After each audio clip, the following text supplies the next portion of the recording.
total consecration to Jesus through Mary as instructed by St. Louis de Montfort. And so let us read the first preparation before the 3 weeks. Those who wish to enter into this particular devotion, after having in the first part of the preparation for the reign of Jesus Christ, employed 12 days at least in emptying themselves of the spirit of the world, which is contrary to the spirit of Jesus Christ, should employ these 3 weeks in filling themselves with Jesus Christ by the Holy Virgin. This is all he basically gives to us. When we're into the spiritual life, what we have to do is we have to start figuring things out and taking these simple instructions and applying them to our own selves. So today I'd like to consider a few things as I enter into this devotion of spending at least 12 days. In fact, our whole life should be a spirit of detachment from the world. But I thought of a few simple considerations I'd like to consider here. Recently, people have talked to me about the 3 days of darkness, which is in prophecy and even in sacred scripture.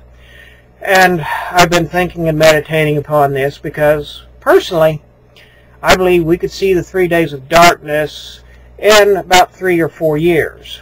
Whether I'm right or not is not important. The thing is, we should all consider one day each and every one of us will see the end of the world. That is the day the world ends for me. That's the day of my death. That's the end of the world I have to worry about. Of course, 3 days of darkness is not the end of the world.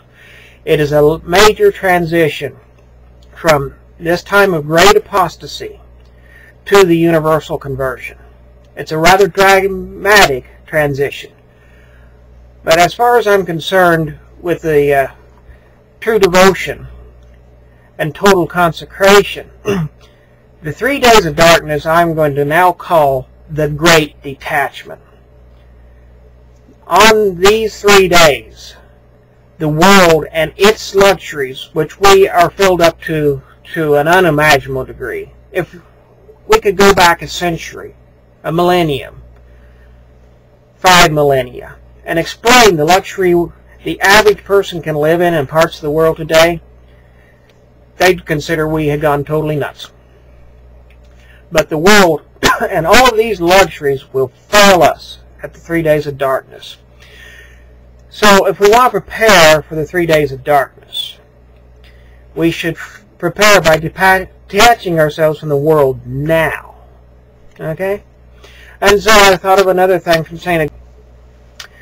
Augustine says, a man who progresses during prosperity has to await times of adversity before he can learn what progress he has made. Now let's stop and think about that a minute and return to St. Augustine. When he is rich in the goods of the world, he may be certain that he places no stock in them. But when they're taken from him, that's when he discovers that they have a hold on him. For generally, when we have them, we think we don't love them. But when we don't have them, then we discover whether or not we love them or not. And that's what St. Augustine is trying to explain to us. I can say, I am detached from the world.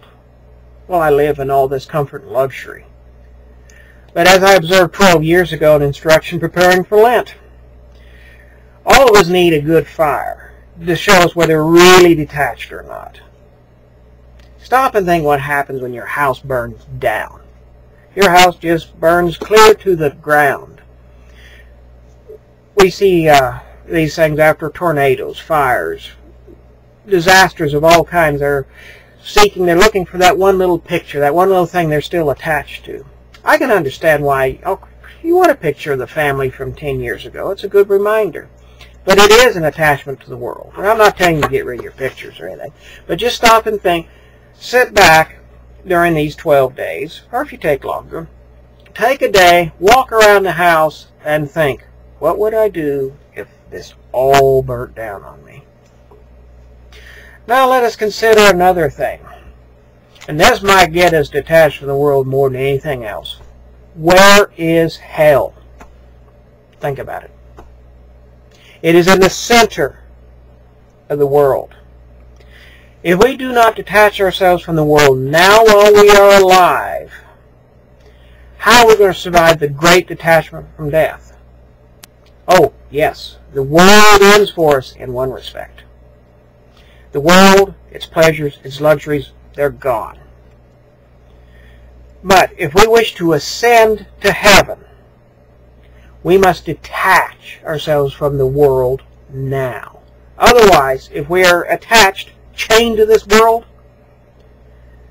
we will find that we will descend to the center of the earth. Not a Jules Verne book, Journey to the Center of the Earth. No, we will descend to hell, which is at the center of the earth, for eternal misery. Eternal misery. Let's think about that a minute.